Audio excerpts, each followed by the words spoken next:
Trouxe a sua Bíblia, abra ela em Apocalipse, capítulo 3. Hoje está fácil de achar, né, gente? Está lá no final da Bíblia. Abre de trás para frente que é mais fácil. Quero ler com vocês aqui 2 versículos e a gente já vai orar e adorar. Mas é algo para meditarmos na nossa vida. Então aí, no versículo 7 diz assim: ao anjo da igreja em Filadélfia, escreva: estas são as palavras daquele que é santo e verdadeiro, que tem a chave de Davi. O que ele abre e ninguém pode fechar, e o que ele fecha, ninguém pode abrir. Conheço as suas obras, e eis que coloquei diante de você uma porta aberta, que ninguém pode fechar. Sei que você tem pouca força, mas guardou a minha palavra, e não negou o meu nome. Amém? Pode fechar a sua Bíblia. O Senhor tem diversas formas de falar conosco. Às vezes Deus usa o português, às vezes Deus usa sensações, né? Discernimento aí, sensações no nosso espírito. Às vezes Deus usa uma mula para falar. Às vezes Deus usa um sonho, não é? Uma placa. E às vezes Deus fala conosco através de uma porta aberta ou através de uma porta fechada. Quantas vezes nós oramos e não ouvimos a voz de Deus, mas a gente foi demitido do trabalho? Você fala assim: mas gente, eu orei, glória a Deus. É Deus respondendo a sua oração. E quem tem uma palavra tem o quê? Tem uma porta aberta. Conta aí para quem está perto de você, fala assim: quem tem uma palavra tem uma porta aberta. Não importam as notícias, importa que se temos uma palavra, nós temos tudo. Fala assim: se eu tenho uma palavra, ela me basta, eu tenho tudo. A Bíblia conta a respeito daquele centurião que foi procurar Jesus porque o seu servo, o seu escravo estava enfermo. E aí Jesus falou assim: não, eu vou lá na tua casa para orar por ele. Ele falou assim: não, eu sou homem sujeito a ordens. Se eu digo vai, o meu servo vai. Então da mesma forma, eu só preciso de uma palavra. E Jesus ainda declara assim: nunca vi tamanha fé em Israel. Por quê? Porque tudo que o centurião queria era o quê? Fala assim: uma palavra. Uma palavra. Pedro, naquela tempestade em que Jesus vem andando sobre as águas, o que ele disse para Jesus? Jesus, se és tu, diga-me que eu vá ao teu encontro. E Jesus deu a ele uma palavra. O que Jesus falou para ele? Venha. Então Jesus não anda sobre as águas, Jesus anda sobre a palavra. Por isso que tudo o que precisamos é de uma palavra. E aí eu quero te fazer essa pergunta: qual é a palavra que norteia a sua vida?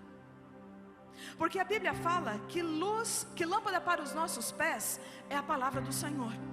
A palavra do Senhor nos conduz, mas existem palavras que são específicas para as nossas vidas. São elas que nos norteiam, são elas que dão a base, são elas que nos dão a direção em dias difíceis.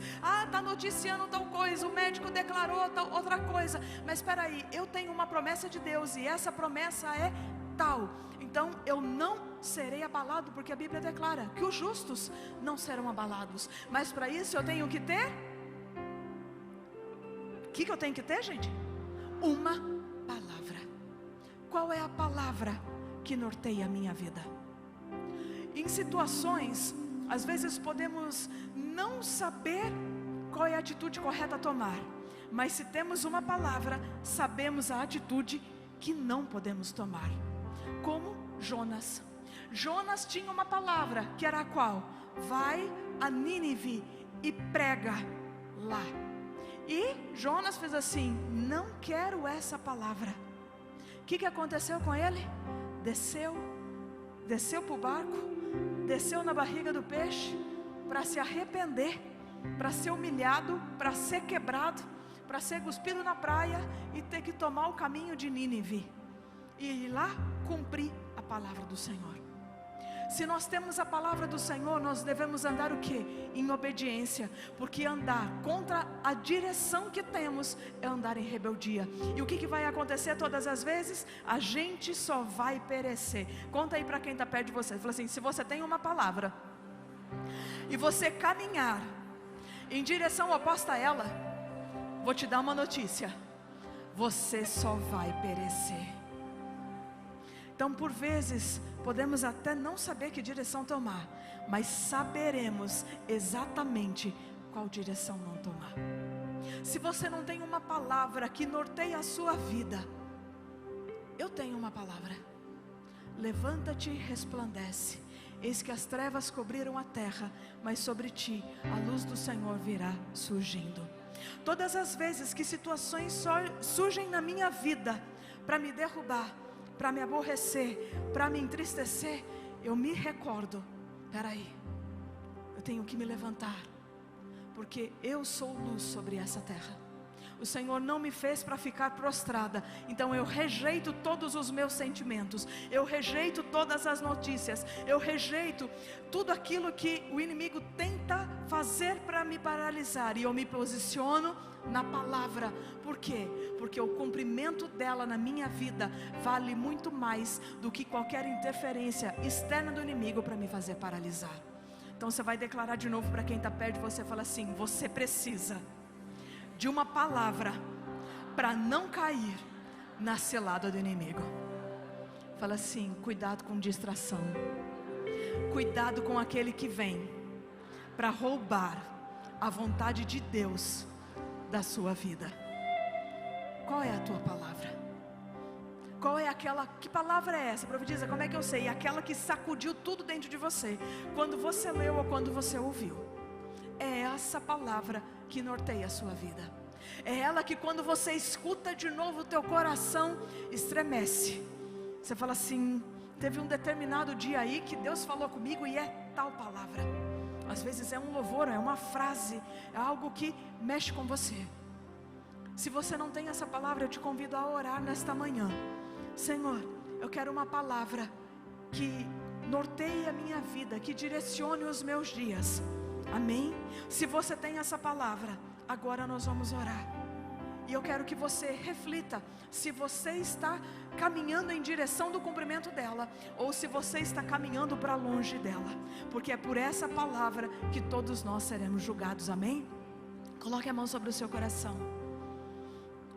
Senhor, o teu zelo e o teu cuidado pelas nossas vidas faz com que nós venhamos caminhar além daquilo que nós podemos imaginar. A nossa vida, Pai, é preciosa para Ti, e o Senhor exorta todos aqueles a quem o Senhor ama. Pai, nós não queremos permanecer como chegamos aqui, mas queremos ser transformados e impulsionados a ir além daquilo que sequer um dia imaginamos. Pois com o Senhor nós já vencemos, nós já derrotamos o inimigo. Em Ti, Jesus, nós somos mais do que vencedores. Contigo, Senhor, nós saltamos muralhas e o inimigo se desfalece diante de nós, porque o Senhor já o derrotou na cruz do Calvário.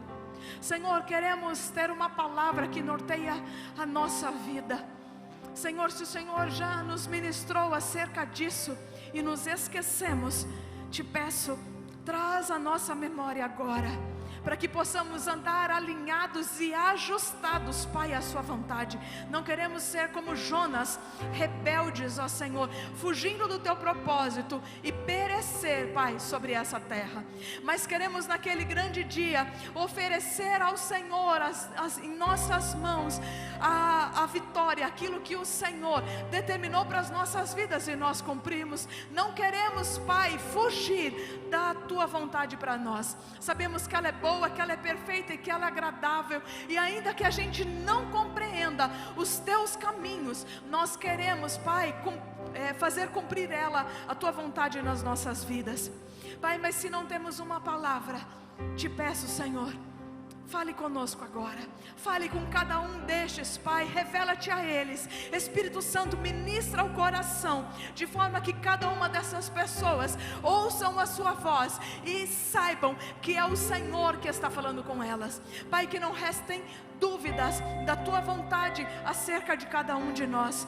Não queremos ser ouvintes esquecidos, ser conduzidos por notícias, ser conduzidos por sentimentos, ser conduzidos por situações. Queremos, Pai, ser conduzidos pela Tua palavra. Por isso, Senhor, precisamos da Tua palavra cravada no nosso coração. Eis-nos aqui, Senhor.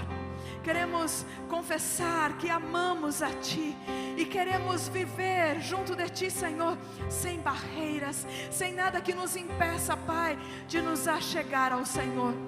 Toma as nossas vidas, Espírito Santo, nesta manhã. Queremos adentrar a sala do trono com o nosso louvor e com a nossa adoração.